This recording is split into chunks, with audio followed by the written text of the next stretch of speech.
morning. Welcome to Brunswick Corporation's second quarter 2025 earnings conference call. All participants will be in a listen-only mode until the question and answer period. Today's meeting will be recorded. If you have any objections, you may disconnect at this time. I would like to introduce Stephen Weiland, Senior Vice President and Deputy CFO, Brunswick Corporation. Good morning, and thank you for joining us. With me on the call this morning is David Foulkes, Brunswick's Chairman and CEO, and Ryan Gwillim, Brunswick's CFO. Before we begin with our prepared remarks, I would like to remind everyone that during this call, our comments will include certain forward-looking statements about future results. Please keep in mind that our actual results could differ materially from these expectations. For details on these factors to consider, please refer to our recent SEC filings and today's press release. All of these documents are available on our website at brunswick.com. During our presentation, we will be referring to certain non-GAAP financial information. Reconciliations of GAAP to non-GAAP financial measures are provided in the appendix to this presentation and the reconciliation sections of the unaudited consolidated financial statements accompanying today's results. I will now turn the call over to Dave. Thanks, Steve, and good morning, everyone. Brunswick delivered strong second quarter results as the power of our market-leading products and brands, efficient operational execution and cost control, continued prudent pipeline inventory management, and the benefits from the resilient, recurring, aftermarket-focused portions of our portfolio resulted in second quarter financial performance ahead of expectations. This was despite the challenging macro environment and uncooperative weather in many parts of the U.S. through the first 2 months of the quarter. Year to date, boat unit retail sales in the value category are underperforming our initial expectations for the year, but continued overall resilience in the premium and core categories, combined with improving retail sales trends in July, is expected to provide a floor for wholesale performance in the second half of the year. Tariffs continue to directly impact our earnings and add uncertainty for both our end consumers and channel partners. But all our businesses are executing strongly on their mitigation plans, resulting in a smaller net tariff impact than originally anticipated. Against this backdrop, we are pleased to report second quarter sales of $1.4 billion, up slightly from prior year, and earnings per share of $1.16. Both exceeding the top end of our guidance and sequentially up from the first quarter. Earnings were impacted by the reinstatement of variable compensation and the effects of tariffs, but were consistent year over year excluding those items. A continuing highlight of our financial performance is our free cash flow. We had another quarter of outstanding free cash flow generation, with $288 million of free cash generated in the quarter, a record for any second quarter in company history. This performance also resulted in a record first half free cash flow of $244 million, a $279 million improvement versus first half 2024. The free cash generated in the past 3 quarters represents the largest free cash flow generation in any 4th through 2nd quarter period in Brunswick history. In summary, despite everything going on around us, Brunswick was firing on all cylinders in the second quarter. But of course, next never rests, and we are fully committed to doing a lot more, including progressing certain rationalization and manufacturing capacity optimization actions in the second half of the year to improve profitability and cash flow in several of our businesses, while still driving incremental product cost and operating expense reductions and maximizing the positive impact of our cash generation on our capital strategy. Our overall results were supported by performance ahead of or in line with expectations for each of our segments. Our propulsion business delivered strong year-over-year sales growth, with shipments to U.S. OEM customers outpacing expectations, resulting in sequentially improved earnings despite the anticipated tariff and absorption headwinds.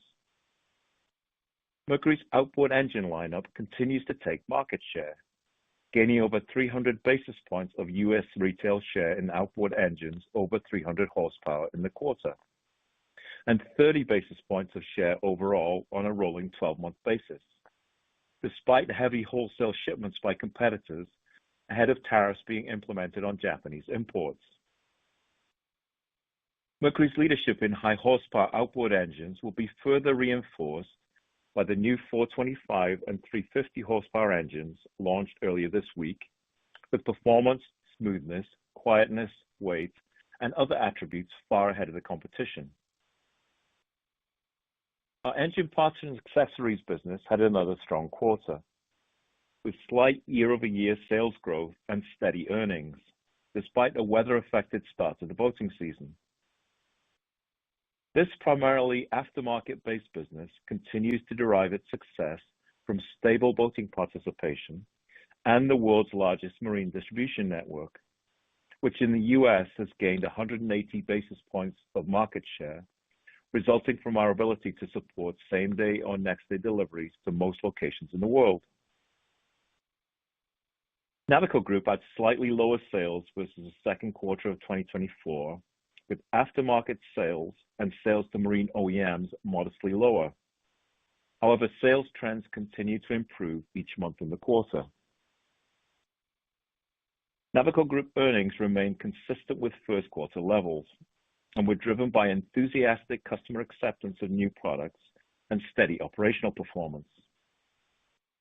Year-to-date revenue for Navico Group is only down 2.5% versus the first half of 2024, led by steady performance from the group's aftermarket businesses.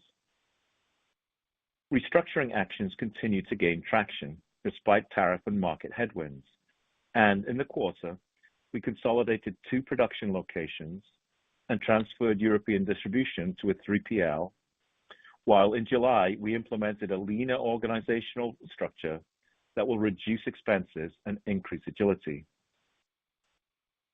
Our boat business had lower overall sales, mainly resulting from weakness in value categories, but outperformed the market in some other key categories, resulting in overall market share gains, and has delivered 30 new model launches year to date. In response to the tighter value fiberglass market, we have rationalized our value fiberglass model lineup by 25% for the 2026 model year. Dealer inventories remain healthy, and Freedom Boat Club continues its journey of profitable growth, launching its first club in the Middle East, located in Dubai, and with plans for additional expansion, further reinforcing its position as the world's largest and only global boat club. Now looking at external factors, we see some areas of continued uncertainty, but also some emerging bright spots compared with the first quarter. Interest rates remain steady with the potential for improvements, and foreign exchange tailwinds should benefit our predominantly US-based business. In addition, the One Big Beautiful Bill Act favorably addressed tax increases that were previously scheduled to take effect and restored key pro-business provisions such as full expensing of US R&D. We are still analyzing the impact of all these changes on a global basis, but anticipate a significant positive cash flow impact moving forward.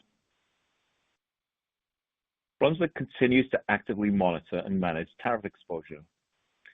Our coordinated team across trade compliance, supply chain, and finance analyzes the latest updates, implements mitigations, and continually refines our forecast. Despite recent tariff increases for some countries, overall we've revised down our estimate for total potential net exposure.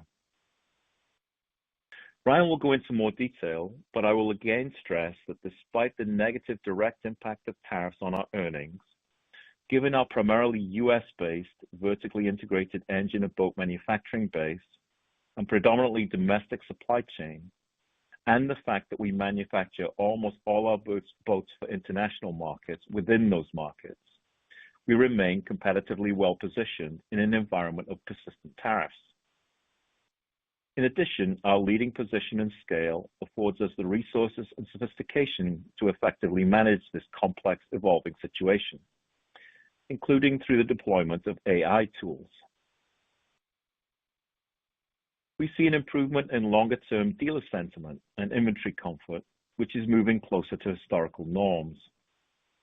Quoting participation remains strong with upticks throughout the quarter.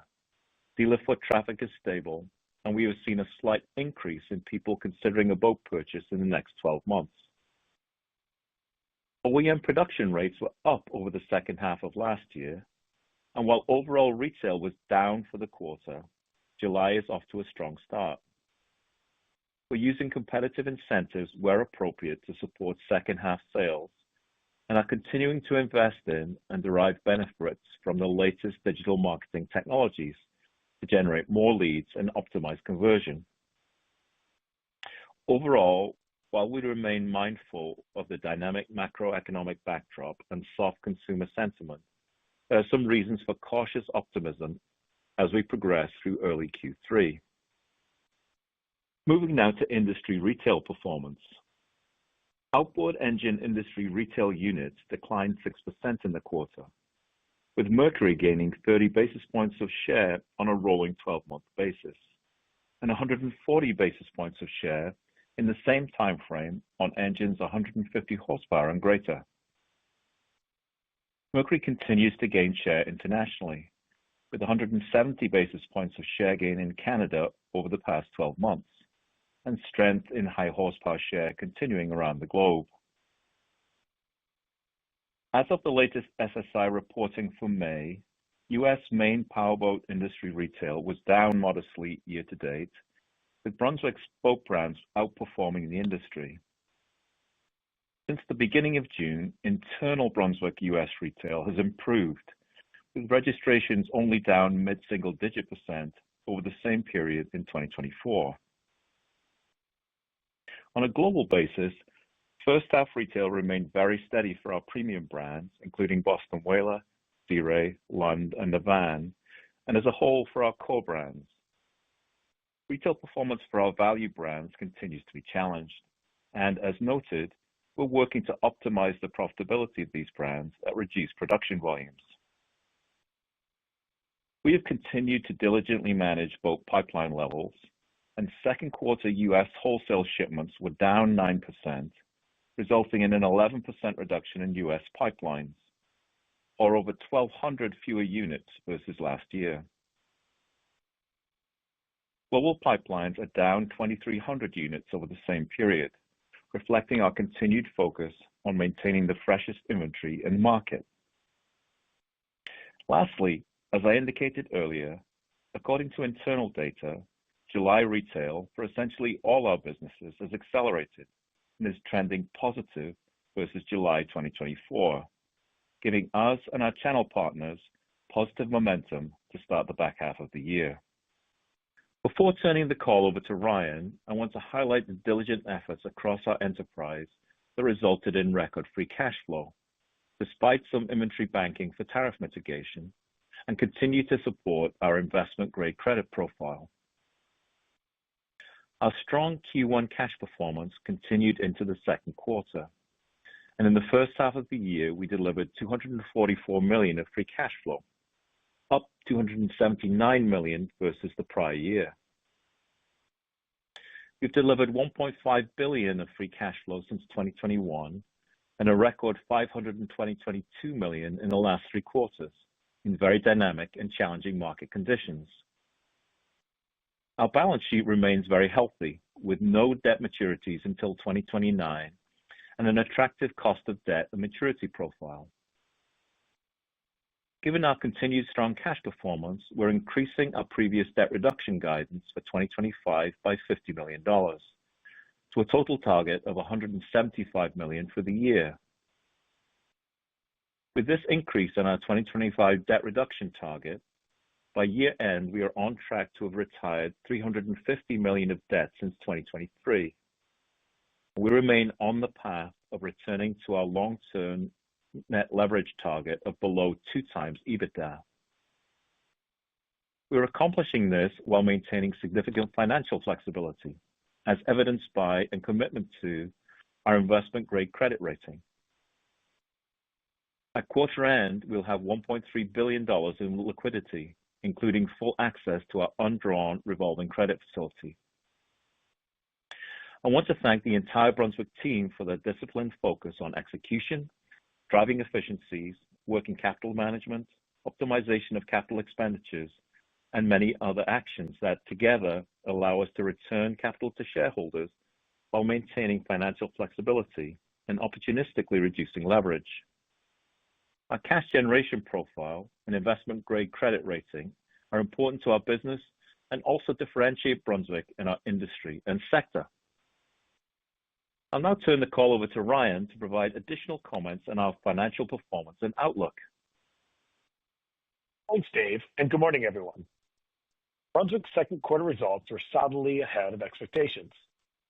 Sales were up slightly over second quarter 2024 as steady wholesale ordering by dealers and OEMs, together with modest pricing benefits, offset the impact of continued challenging consumer demand market conditions.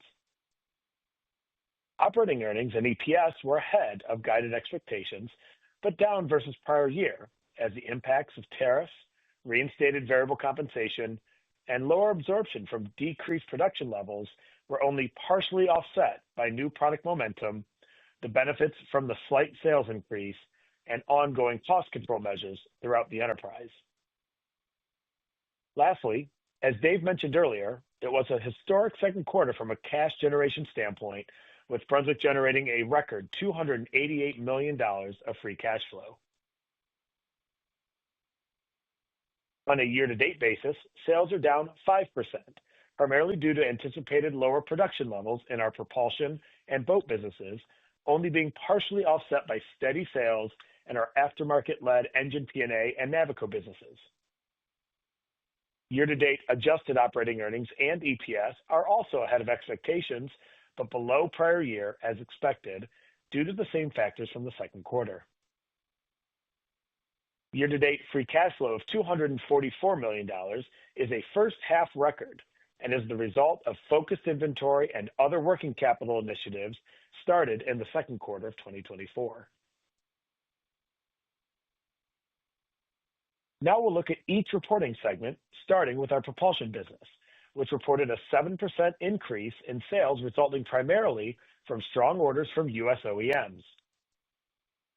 Operating earnings were below prior year, primarily due to the impact of tariffs, lower absorption from decreased production levels, and the reinstatement of variable compensation, partially offset by cost control measures and the benefits from the increased sales. Propulsion segment sales and operating earnings both grew sequentially versus first quarter of 2025. Our aftermarket-led engine parts and accessories business had another solid quarter, reporting a 1% increase in sales versus the same period last year due to slightly stronger distribution sales. Sales from the products business were down 4%, while the distribution business sales were up 4% compared to prior year. Segment operating earnings were slightly down versus second quarter 2024 due solely to the enterprise factors discussed earlier. Note that first half engine P&A earnings and sales are essentially flat to 2024, despite the challenging marine retail market conditions and overall unseasonable weather for a significant portion of the early year. This performance reinforces our well-stated view that our continued focus and investment in this aftermarket, recurring revenue and earnings business is critical to driving stable financial and shareholder returns. Navico Group reported a sales decrease of 4% versus Q2 of 2024, with sales to both aftermarket channels and marine OEMs down modestly, partially offset by benefits from new product momentum. Segment operating earnings decreased due to the lower sales, tariffs, and the variable compensation reset. Finally, our boat segment reported a sales decrease of 7%, resulting from anticipated cautious wholesale ordering patterns by dealers, which was only partially offset by the favorable impact of modest model year price increases. Freedom Boat Club had another strong quarter, contributing approximately 12% of the segment sales, including the benefits from recent acquisitions. Segment operating earnings were within expectations as the impact of net sales declines and the variable compensation reset was partially offset by pricing and continued cost control. This slide shows an updated view of our 2025 tariff impact should the current tariff rates continue for the remainder of the year. This slide shows the approximate percentage of COGS affected by tariffs currently in force, along with our anticipated 2025 net tariff impact for each category after planned mitigation measures are considered. The largest tariff impact remains China, and while less than 5% of our COGS could represent $20 to $30 million of tariff expense at current rates for product and component importation into the U.S. These incremental tariffs are in addition to the approximately $30 million of Section 301 tariffs that were included in our initial guidance for the year.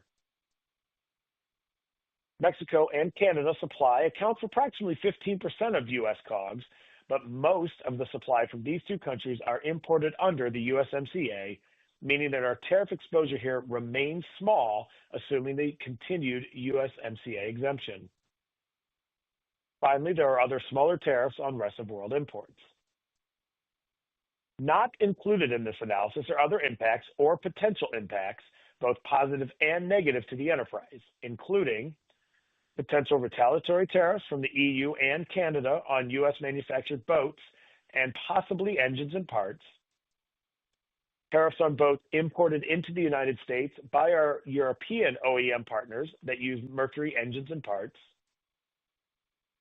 Mercury engine competitors which are paying tariffs on the importation of engines from Japan or other non-U.S. manufacturing locations, and maybe most importantly, the continued disruption of the capital markets and the corresponding impact on our consumer. As everyone is aware, this is an extremely dynamic situation, and the entire Brunswick team is committed to minimizing the overall impact that tariffs ultimately have on our enterprise. My last slide shows our updated full-year guidance, taking into account the anticipated net tariff impact and continued market and consumer uncertainties, but also our strong operational performance and the recent market momentum. Despite a slightly softer marine market than initially anticipated to start the year, we remain confident in our ability to deliver our full-year plan, with the result being us holding the midpoint of our guidance with anticipated sales of approximately $5.2 billion and adjusted EPS of approximately $3.25. However, given our exceptional first half cash generation, we are raising our free cash flow guidance by $50 million to greater than $400 million for the full year. This will allow for increased debt reduction efforts, which we discussed earlier, and should enable us to repurchase no less than $80 million of shares at a time when we believe that our share price remains severely dislocated from our performance in a challenging market. As Dave mentioned earlier, retail conditions in July have improved from the early part of the season, giving us more confidence in steady wholesale for the remainder of the year, with Q3 expected to deliver sequentially slightly lower revenue and earnings driven by the annual seasonality of our businesses. I will now pass the call back over to Dave for concluding remarks. Thanks, Ryan. As we wrap up, I want to highlight some of our recent exciting new product launches, announcements, and awards. Navico Group's Simrad brand recently launched AutoTrack technology for its Halo radar portfolio that enables automated tracking of multiple targets and provides unrivaled situational awareness to boaters.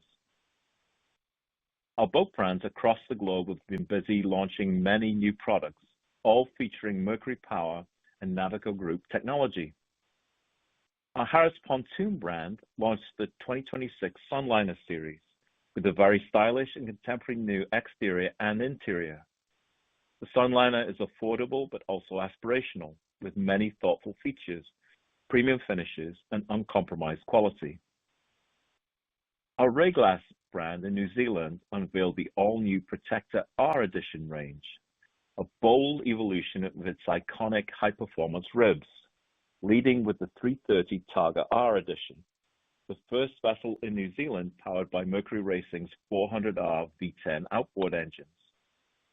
And Sea Ray launched its all-new SDX 230 lineup, available in stern drive, outboard, and surf configurations, with a surf version featuring the innovative Next Wave surf system, designed to create consistent, rideable wakes for every skill level. The system integrates an exclusive Sea Ray interface with Mercury's smart tow system, Bravo 4S drive, and dual Simrad touchscreen displays offering easy control and visualization. Freedom Boat Club recently announced an exciting new franchise in Dubai, our first location in the attractive Middle East boating market. The flagship location will open this fall and feature many Brunswick boats, with additional locations to follow in 2026. At a time when several other smaller boat clubs are experiencing difficulties, Freedom continues to grow and thrive, globally supported by the ready availability of Brunswick's broad portfolio of boats and Mercury engines, rapid availability of P&A and accessories from our global P&A and distribution businesses, and a variety of financing, insurance, marketing, and IT services also provided by Brunswick. In return, Freedom generates substantial synergy sales while showcasing our exceptional products. And finally, Mercury reinforced its position as the industry leader in the high horsepower outboard market this week with the introduction of the new 425 horsepower and refreshed 350 horsepower outboard engines, delivering performance, smoothness, quietness, and lightweight far ahead of the competition. During the quarter, we received significant recognition for our people, products, and commitment to innovation, putting us well on track to surpass 100 awards again in 2025. Among the highlights, Brunswick was named by Time Magazine one of America's best mid-sized companies for the second year in a row. We also earned 6 Boating Industry Magazine Top Product Awards. These awards highlight the marine industry's best new and innovative products, and our awards underscore the breadth and depth of our innovation. On the topic of innovation, the Experiential Design Authority also honored us with an award for our impressive and engaging exhibit at CES 2025. For the third consecutive year, Newsweek named Brunswick one of America's most trustworthy companies, placing us in the top 10 within the manufacturing and industrial equipment category. And we were recognized for the first time on Newsweek's list of America's greatest workplaces for parents and greatest workplaces for women, reflecting our commitment to being an employer of choice. Congratulations to all those who contributed to these awards. Finally, this quarter, we released our 2024 Sustainability Report, which describes our work to reduce our environmental impact while making our businesses more efficient and supporting the communities in which we live and work. That's the end of our prepared remarks. We'll now turn it back over to the operator for questions. Thank you. We will now be conducting a question and answer session. If you would like to ask a question, please press star 1 on your telephone keypad. A confirmation tone will indicate your line is in the question queue. You may press star 2 to remove yourself from the queue. For participants using speaker equipment, it may be necessary to pick up your handset before pressing the star keys. We ask that you please limit to 1 question and 1 follow-up question. One moment while we poll for questions. Our first question is from James Hardiman with Citigroup. Please proceed. James, your line is live.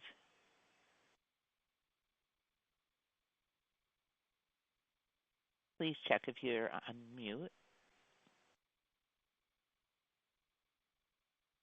We will move on to the next question. Can you hear me? Oh, there you go. Go ahead, James. Oh, sorry. AirPod failed. I apologize. Thanks for taking. Morning, James. Morning. Thanks for taking my question. So, obviously the tariff impact came down I get to about a 60-cent benefit versus last time. Guidance is unchanged. And so is the right way to think about this, that the ex-tariff guidance came down by about that amount? And ultimately from here, how should we think about it? Is there more risk of upside versus downside just based on sort of the changes you've made there? Hey, James, it's Ryan. Good morning. Yeah, so if you remember back to April, we gave a tariff net impact potential of $125 million. And then when we translated that to the EPS bridge, we only put $1 on the bridge. And it was for really two reasons. One, we anticipated we'd probably mitigate better than anticipated, and indeed we have. And second, if you remember when we reported earnings back in April, it was literally the height of all tariff rates. China was at 145%. Others were at extreme high levels. We didn't know if Canada and Mexico would be receiving USMCA exemptions. So really, the dollar of tariff impact that we put on the bridge hasn't really changed that much. I think, maybe it's lower on the margins a little bit, but on balance, I think what we saw in April has kind of come through. That the tariff impact we think is going to be certainly lower than we thought, but that dollar is still relevant, is still pretty reasonable. The market's unfolded a little bit softer than we thought, although premium core is holding up. So no, I wouldn't think that the rest of the business, quote unquote, was down 50 cents, and that's what we're guiding. It's just really the year's coming in relatively similar to what we thought in April, with 325 still being the midpoint of balancing the risks and opportunities. Yeah, James, it's Dave here. I would add that, given the dynamics are all around us, it is very difficult at the moment to take things to the bank. Really nice to see the trajectory in July, and we're very hopeful, but that is a 4 or 5 week trend. We just need to see a little bit more of that before I think we can flow it through. Got it. Makes sense. And then as I think about sort of the phasing that you've laid out here, it looks like we should be expecting a significant decrease in Q3 earnings and then a significant increase in Q4. Remind us, if memory serves, I thought that Q3 was the big inventory reduction quarter a year ago, which would have created a really easy comp this year, assuming we weren't, again, under shipping Q3.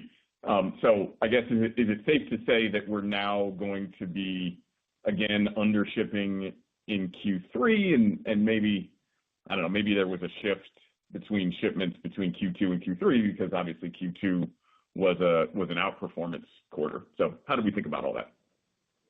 Yeah, it's pretty hard, James, to delineate between Q3 and Q4. I certainly wouldn't read much into it. Again, as Dave said, giving guidance in a dynamic environment like this is pretty challenging. I would say, as a reminder, production was down in the third quarter last year, and then even more so in the fourth, both in propulsion and in our boat businesses. So there will be pickup there, goodness, if you would, in both wholesale shipments in both of those businesses, together with a very consistent P&A business, which obviously continues to perform extremely well in this environment. So, no, I think we're looking at Q3, and I think we're off to a good start with July, certainly. But I wouldn't read much into the difference between Q3 and Q4, although the production increase in Q4 versus Q4 of last year will be greater than the production increase in Q3. But again, there's a lot of timing impacts that go in there, and we're still thinking about a pretty strong second half of the year. Makes sense. Thanks, guys. Our next question is from Xian Siew with BNP Paribas. Please proceed.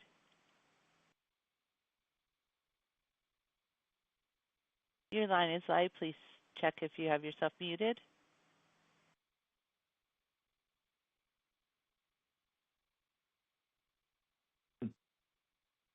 Okay, we will move on to the next question, which is Craig Kensington with Baird. Please proceed.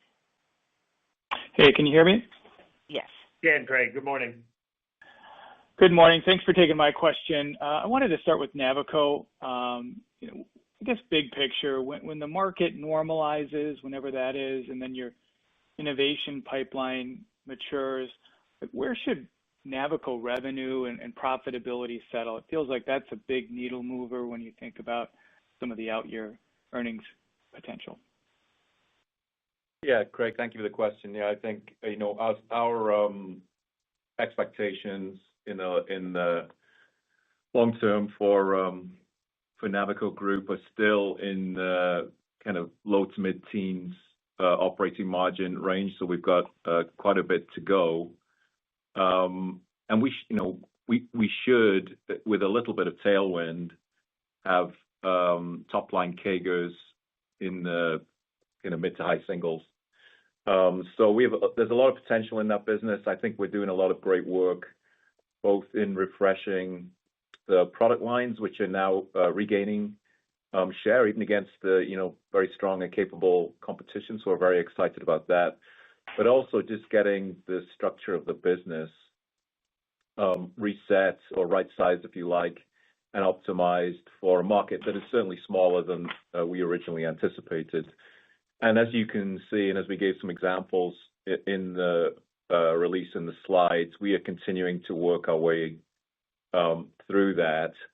That all of our businesses had some headwinds this year, as you know, from the reset of variable comp. We didn't really pay any meaningful variable comp last year. Tariffs, a bit of absorption in the first half.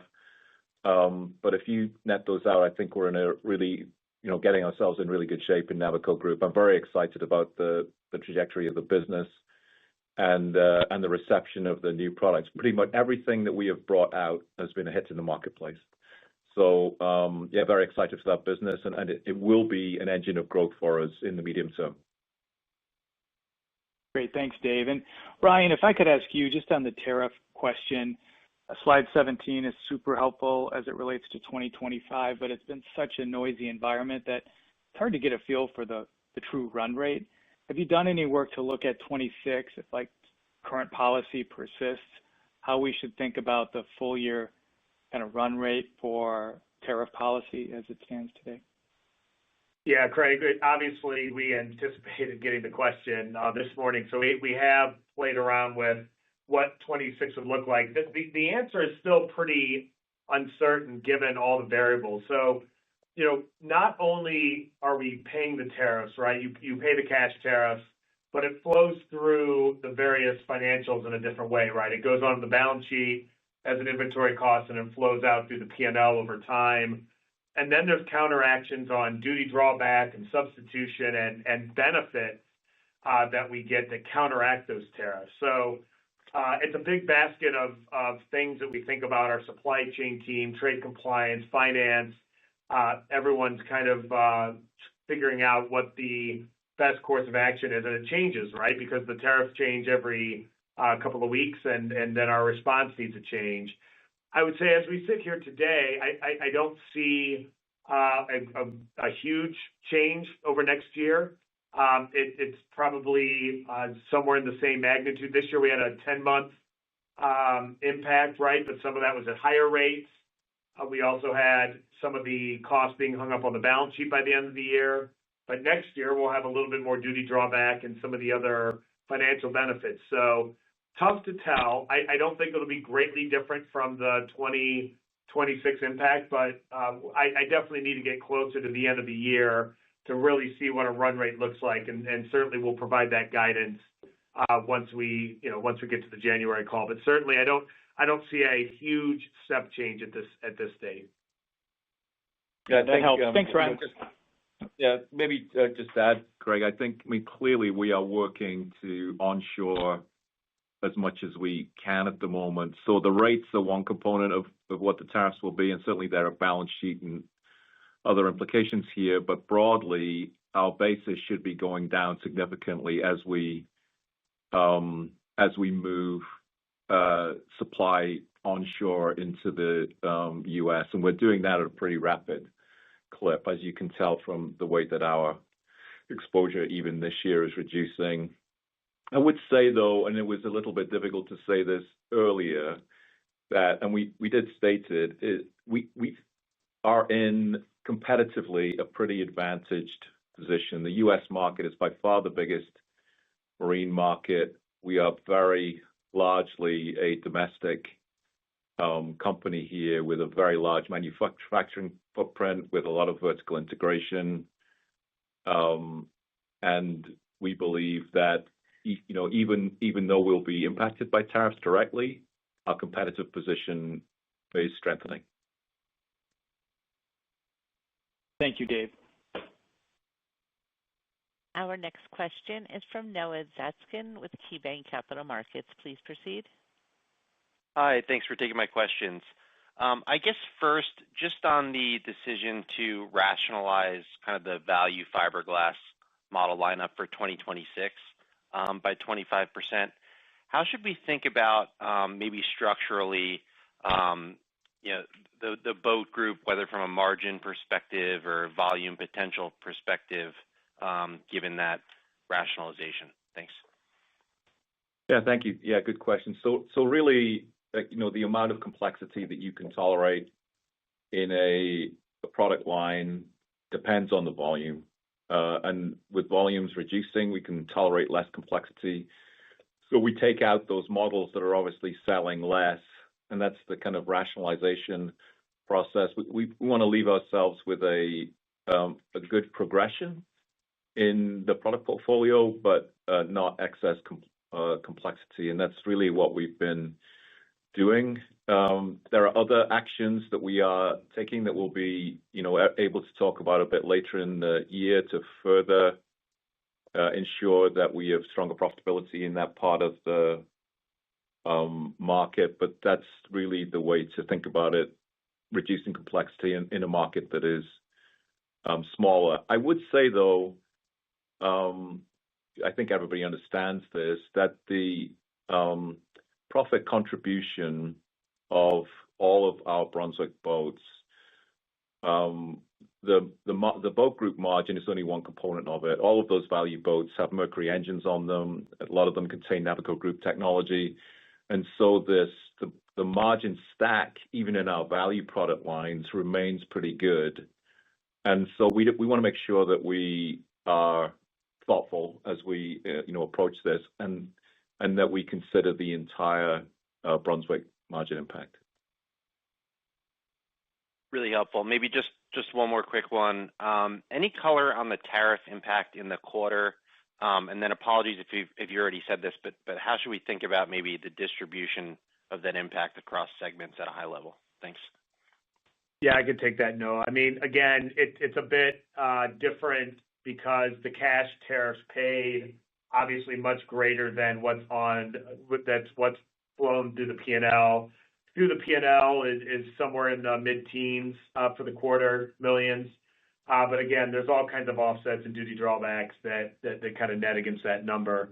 And then about 75-80% of the tariff impact is on Mercury, is on the Mercury segment. On propulsion, mostly a little bit on engine P&A, with Navico having kind of the rest of it, and boats having a very small amount.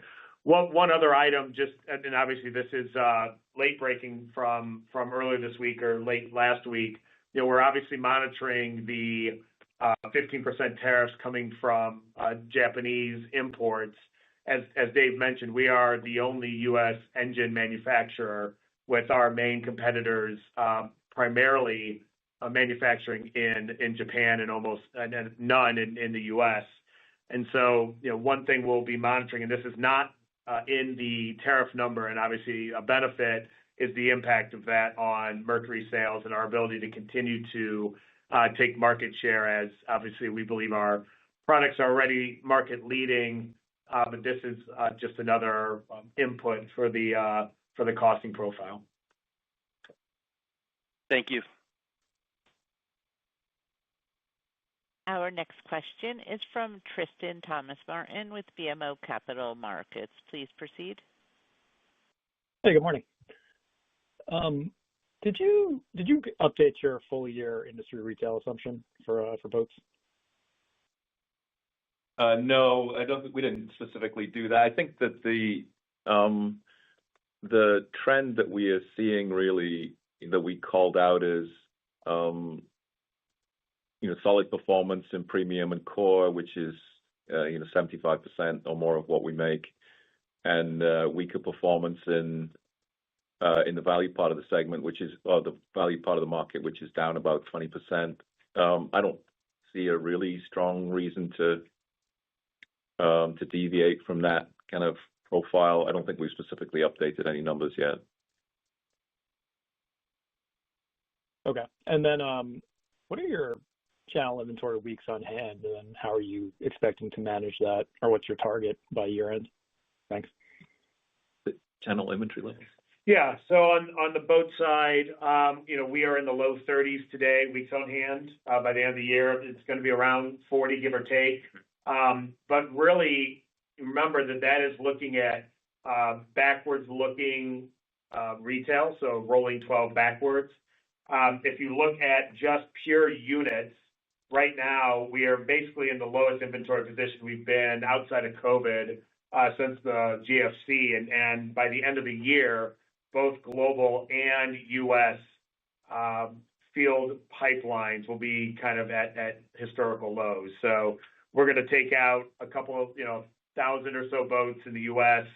And about that globally as well, maybe plus or minus depending on how the back of the year shapes up. Just remember again, this is all value stuff that we're talking about here. This is our pipelines and premium are lower than that. That's right. Okay, and then the 1,000, was that a full year target or is that a second half target? No, that'd be a full year target. Great, thank you. Our next question is from Xian Su with BNP Paribas. Please proceed. Hey guys, sorry about that earlier. It's okay. Maybe on propulsion. How's it going? On propulsion, it was up 7%, including I think 11% outboard engines versus retail for outboard a bit down like 6%, and then I guess like what's kind of going on there? You mentioned kind of the OEMs pulling orders ahead of tariffs on the Japanese side, or are you kind of matching that? And should we kind of expect things to kind of moderate from here, or is it just kind of the market share gains that are kind of offsetting, I guess, retail weakness? It's actually a little bit of pipeline. So it's something we haven't really talked too much about. I know we have a little bit on the engine side, but over the last, call it 6 quarters or so, we have taken out substantial pipeline inventory on the engine side. Call it 25-ish%, maybe plus or minus, even more on high horsepower. And that's at a time when, like you said, some of our competitors were pushing engines into the U.S., whether it's in advance of tariffs or other, but that's certainly the wholesale trend.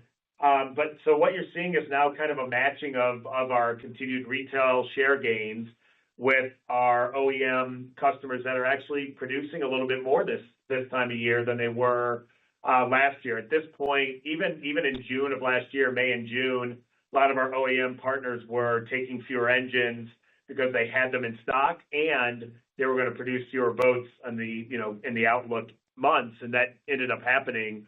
So today, at a time where production's pretty stable and pipeline's lower, they're needing engines and we're fulfilling them. We've done like a entire review of all of our OEM customers.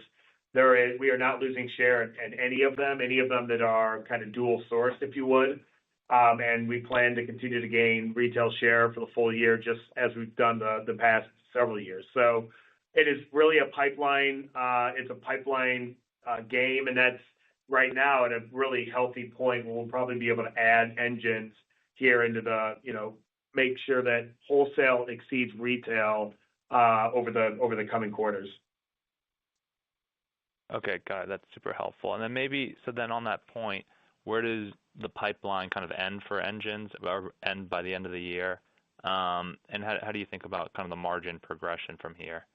in propulsion? Yeah, as we currently sit, by the end of the year, pipeline will be down about 25% from the beginning of 2024. And it's kind of in the mid-30s down percentage-wise on engines greater than 175. And, a lot of what it does from there is dependent on kind of the OEM patterns as we start all the way into 26 and the next retail cycle. But as we sit now, I don't think we're going to take much more out. I would say the second half, this year, second half is not anticipating a whole lot of takeouts. So what we've taken out is kind of is where we'd sit. But a little of that depends on where retail lands. Got it. Super helpful. Thank you, guys, and good luck.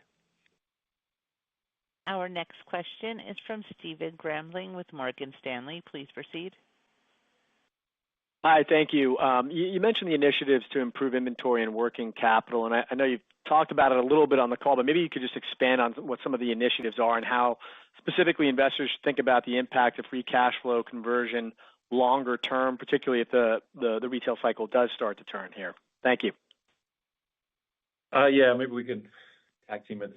So, yeah, a lot of work going on, particularly with our supply chain, and it's been a very dynamic time. Obviously, we've been a time when we have done some banking of inventory, but essentially it has been very diligent management of incoming supply chain to make sure that we align the WIP and overall inventory levels with the production requirements. That is not an easy process. It does require us to work very closely with the supply base, and our team has done a wonderful job of doing that and managing to make sure that we keep a very healthy supply base, but that we don't oversupply ourselves. I think there's more room to run there, and we continue to see benefits from that, and we have very clear targets both in the short term and long term for our inventory levels. But those inventory levels have come down, I think, a couple of $100 million over the first half of the year. Right? Ryan, anything you want to? Yeah, the significant reductions in production the second half of last year and balancing the incoming inventory is really a helpful driver of that. And the businesses, as Dave said, have done a really nice job of ensuring the balance. And that will then move forward as we look at the second half financials and gives us a nice benefit because we will be producing and wholesaling more in both boats and engines. Got it. Thank you. Our next question is from Joe Altobello with Raymond James. Please proceed. Thanks. Hey, guys. Good morning. Just go back to the engine commentary for a second. If we assume a 15% tariff on Japan, I would think the impact here is pretty straightforward, right? And that would obviously significantly improve your competitive positioning. So I guess first, is that showing up yet in OEM orders? And second, is that baked into your outlook at all? Hi, Joe. I guess no and no, really. Well, first of all, it's not baked explicitly into our outlook, although obviously it's going to be helpful to us.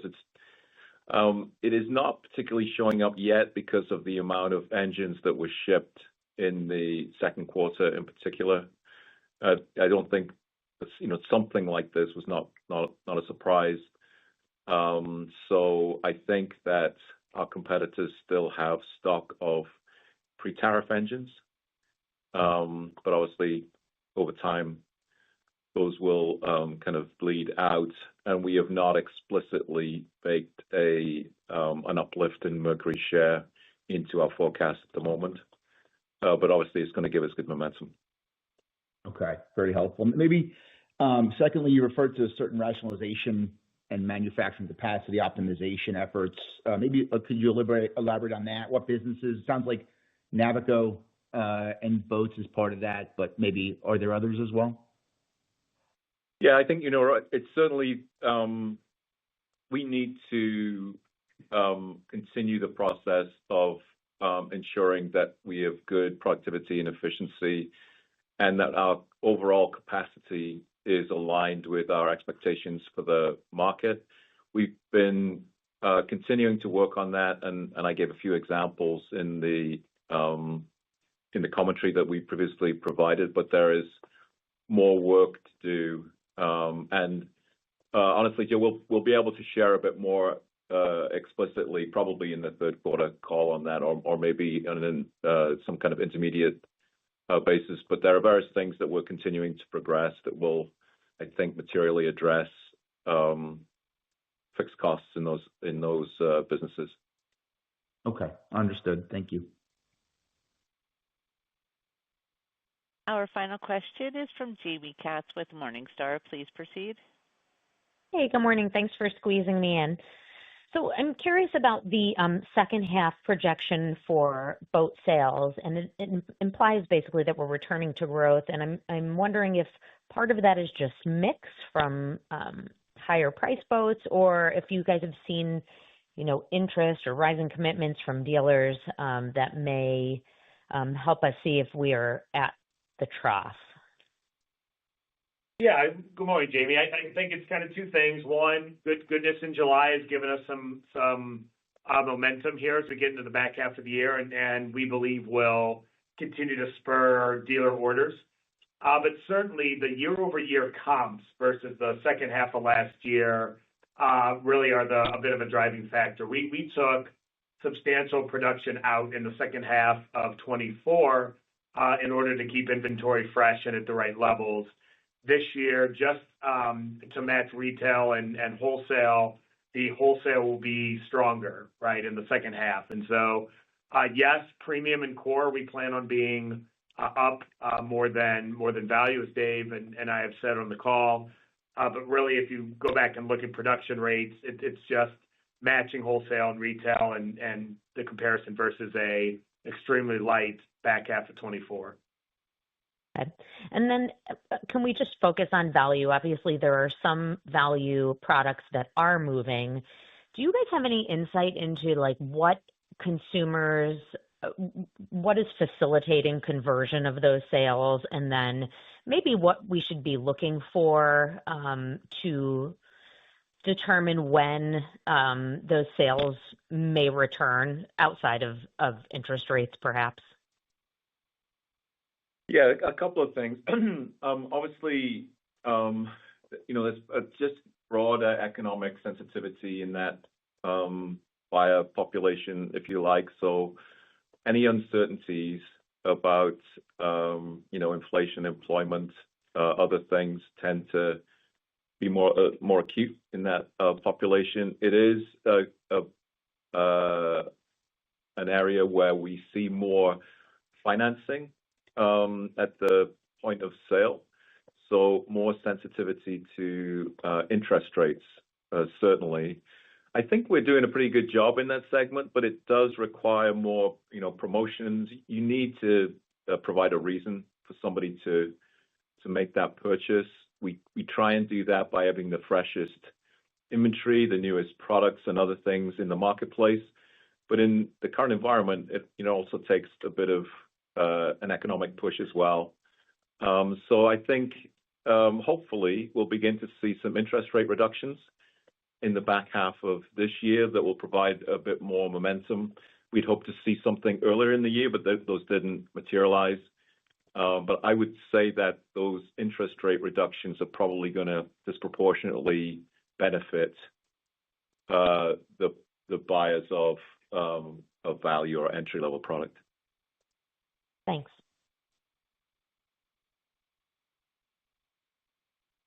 We have no further questions at this time. I would like to turn the conference back over to Dave for some concluding remarks.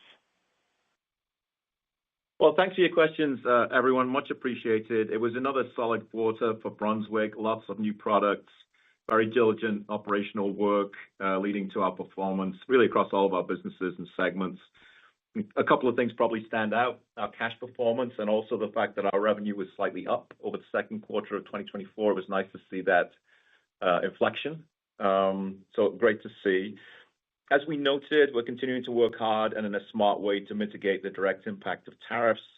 But as we discussed in some of the questions here, our footprint and vertical integration do provide us with a fundamental competitive advantage in the presence of persistent tariffs. We are working really tirelessly on further actions to re-expand margins in the business, and we really have very tangible actions lined up to achieve that.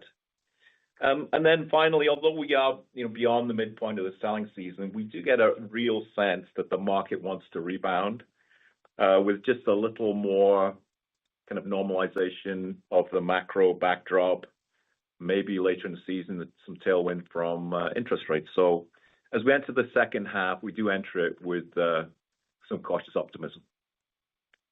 Thank you very much.